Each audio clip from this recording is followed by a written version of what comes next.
Sejam muito bem-vindos, você que está aqui presente, acompanhando cada dia da semana na nossa lição 2, com o tema O Verbo. Para começar, eu queria iniciar lendo um versículo bíblico e depois fazer uma pergunta ao nosso amigo Luan. Ixi, meu Deus do céu.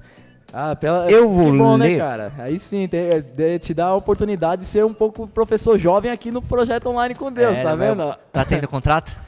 Vamos ver. Aí Beleza. a gente vai ter que se conversar, vai ter uma cláusula pra mandar pra você aí. tô zoando. Valeu, eu vou Vai adorar. lá, ó. João 2, versículo 4, meu amigo. Vamos lá. Mas Jesus respondeu: por que a senhora está me dizendo isso? Ainda não é chegada a minha hora. A pergunta que eu tenho que passar para você, nosso amigo querido Luan, é: Maria era sua mãe ou filha? Porque, bem, a gente sabe que teoricamente Jesus nasceu de Maria, só que Perfeito. ele chamou ela de mulher. Exato, né? Então, especialmente aqui na minha Bíblia aqui, né, tá falando porque a senhora, né, não usa a palavra mulher, Sim, mas outros outras livros versões utilizam. bíblicas usa essa palavra, mulher. Jesus, obviamente, conforme todo mundo já sabe, a história da Bíblia aí, ele nasceu de quem? Do casal Maria e José. Maria, por questão genealógica, ela era mãe de Jesus. E ao se dirigir a Jesus, né, durante o milagre lá em Caná, ela meio que pediu para que Jesus fizesse então um milagre lá, já que já tinha feito besteira, né? O noivo esqueceu o vinho, né? Não comprou de sobra. Aí Jesus precisou entrar em cena. Só que quando Maria pede para Jesus fazer aquele milagre, parece que a palavra assim, que a pergunta, o indagamento, né? Quando Maria foi pedir para Jesus fazer o milagre, parece que ela tipo tava, tá na hora de começar o seu ministério, você não acha não? Tipo, dando uma empurrãozinha. Uma cutucada. Uma cutucada, perfeito. Parece que tava empurrando assim, Jesus, você não acha não que já demorou, não? Você não passou da hora de você fazer o seu ministério? Aí Jesus responde dessa forma, né, pra Maria, ou esse verso que você acabou de ler. Jesus, ao responder dessa forma, ele estava mantendo o respeito com ela, por ser mãe, só que Maria esqueceu que ela também é o quê? Filha. Maria, ela era mãe de Jesus, então na sociedade, hierarquicamente falando, ela estava acima de Jesus por ser sua mãe. E tanto que, inclusive, Gustavo, essa era a única posição, o único momento, que a mulher, ela era considerada acima de um homem. Infelizmente, aquela sociedade era um pouco meio machista, né? Isso. As mulheres não tinham muita importância na sociedade, ali era complicado aquela situação. Então, quando a mulher estava dando ordem para um homem, era só quando ela era mãe daquele homem. Passou, acho que atingiu a maior idade, esquece. E o que acontece? Jesus, ao responder dessa forma, ele mantém a postura mãe, realmente mantenho respeito para você, mas você esqueceu que eu estou acima de você. Por quê? Porque eu sou filho de Deus. Então foi um momento de respeito e autoridade ao mesmo tempo? Exato. Maria quis empurrar um pouquinho ali a situação, apressar o ministério de Jesus, mas Jesus, ao responder dessa forma, parece que ele deu também um cutucão nela, falou, muita calma aí, não é chegada a minha hora e não se esqueça, por mais que você é minha mãe, você é minha filha, porque eu sou o filho de Deus e você está abaixo de mim, né? Então eu cuido de você, não você de mim. Então agora Jesus meio que inverteu, né? A pergunta ali, meio que a coisa toda, mas eu acho que Jesus realmente ele quis fazer aquele milagre, ele por mais que, até, não sei se você já assistiu o The Chosen, já assistiu? Que eu realmente assisti bastante pra gravar. Eu não quero te deixar triste, mas não assisti.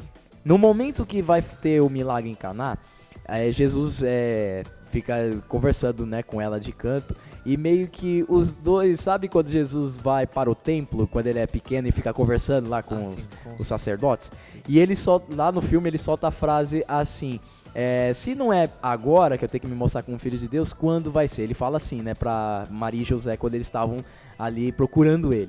E agora, quando ele foi fazer o milagre em Caná, a Maria, solta a mesma frase. Se não é agora, quando vai ser? Tipo, ela usou a mesma frase que ele usou antes. Querendo dar uma provocadinha. Foi engraçado a situação, porque parece que ela usou a frase dele contra ele. Foi muito engraçada a situação. Boa análise. Eu acho que Jesus não resistiu, cara, ao pedido da mãe dele. Por mais que ele acho que sabia que realmente não era o momento certo,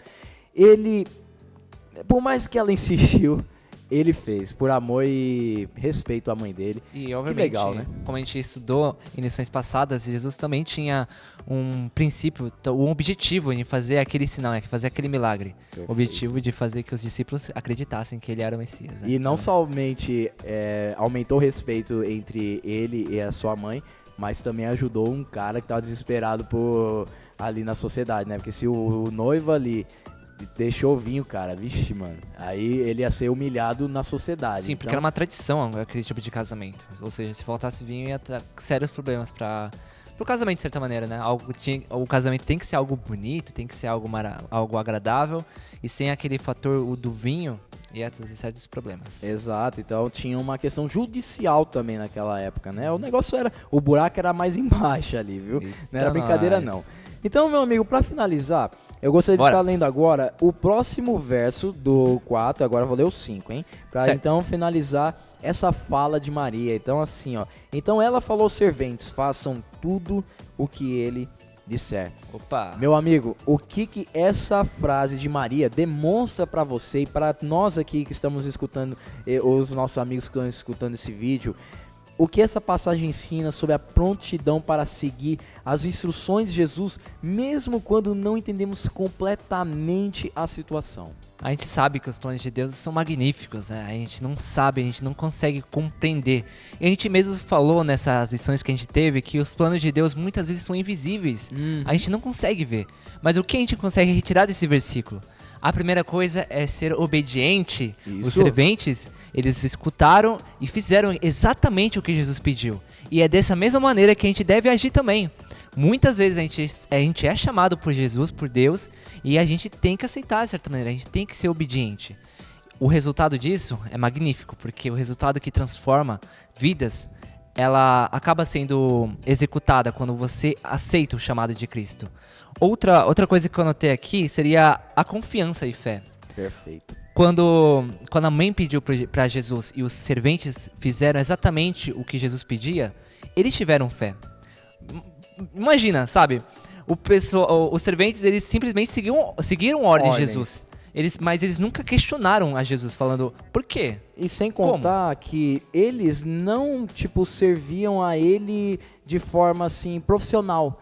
Eles estavam ali para servir a festa. Aí do nada chega um cara que é membro da festa, dá ordem para eles, uma ordem totalmente irracional e ilógica. Isso. E mesmo assim eles fizeram.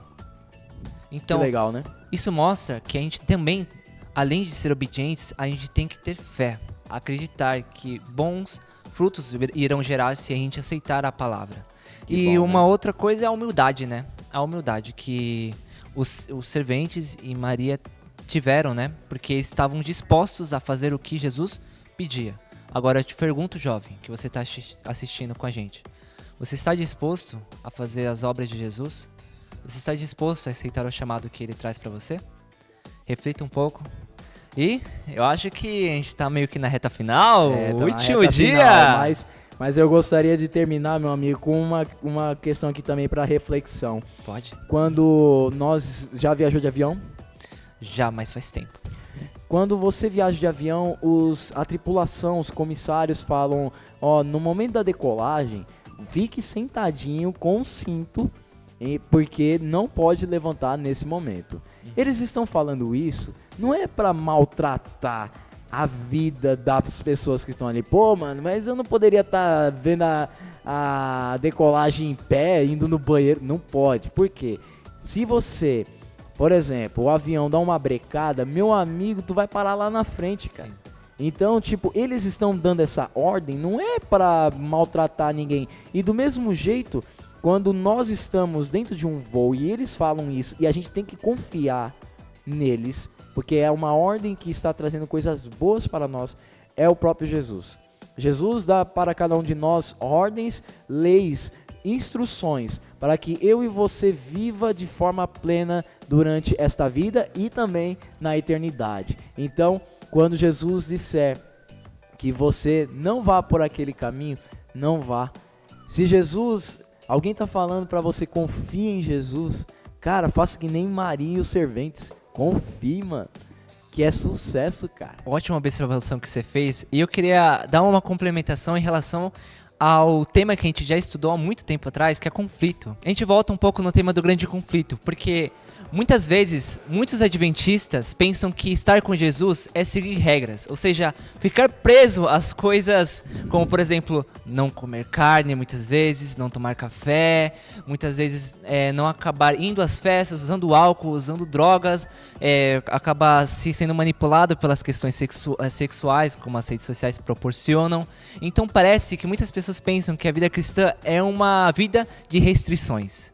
Só que como o nosso amigo Luan falou, como a tribulação que nos oferece segurança. Ou seja, por mais que a gente talvez queira fazer algo em meio de uma situação perigosa, a gente deve confiar na palavra da tripulação, assim? Da tripulação, para que não aconteça nada de ruim, né? Isso, e da mesma maneira Jesus nos indica que a gente não caia nesses perigos, né, dessas tentações, porque ele sabe qual é o resultado.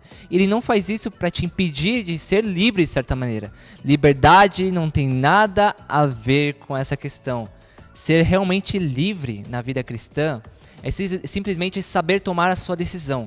Mas a gente deve lembrar que a liberdade que Jesus proporciona é uma liberdade onde a gente pode sim escolher o certo e o errado. Só que muitas vezes as pessoas associam a liberdade em querer ir para as festas, em querer ir para as bebidas ou para as drogas, mas o que elas não sabem é que em vez de elas irem para a liberdade, elas estão andando para a escravidão, ou seja, para um vício. Então, exato. Jesus nos adverte, como a tripulação nos alerta sobre o avião. Isso mesmo, cara. Então a gente conversou um pouquinho sobre isso, né? Que o mundo oferece para nós o melhor vinho, mas depois serve o pior. A gente acaba descobrindo que no fundo do túnel não era o melhor vinho, não era o melhor caminho. Só Jesus pode oferecer o melhor caminho para cada um de nós. Amém. Agora sim, mano. Finalizou. E aí? Bem, rapaz, eu gostei bastante desse estudo, dessa semana de estudo. Eu fiquei um pouco nervoso no começo, eu não sei se vai dar pra perceber, mas eu tô mais solto. A cada dia que passou eu me senti mais aberto. E eu gostei muito de participar com aqui. Eu espero que seja convidado mais vezes, não sabe? O contrato aí não sei se tá rolando de verdade. Mas muito obrigado, Lua, pela oportunidade de eu estar aqui com o pessoal e com o pessoal de Portugal, que também falaram que o pessoal de Portugal assiste aqui também. Eu tô um pouco nervosinho, né? Só de outro lugar. O pessoal da Bolívia, já tem que falar um pouco espanhol, mas era... Bem, não vou falar português. E você não cantou, cara. Eu não cantei? Agora você vai fazer a sua oração cantando uma música, cara. Agora eu joguei no seu peito mesmo, mano, o desafio, velho. Em espanhol ainda pra piorar a situação, hein? Tá feito o desafio. Perguntinha surpresa! Eita, pessoal, tô pensando aqui. Pessoal, tem um hino na nossa igreja que é o hino 31. Que é um hino de oração. Então acho que vai ser muito bom fechar com esse hino. Pode ser? À vontade. Deixa eu pegar minha lição aqui.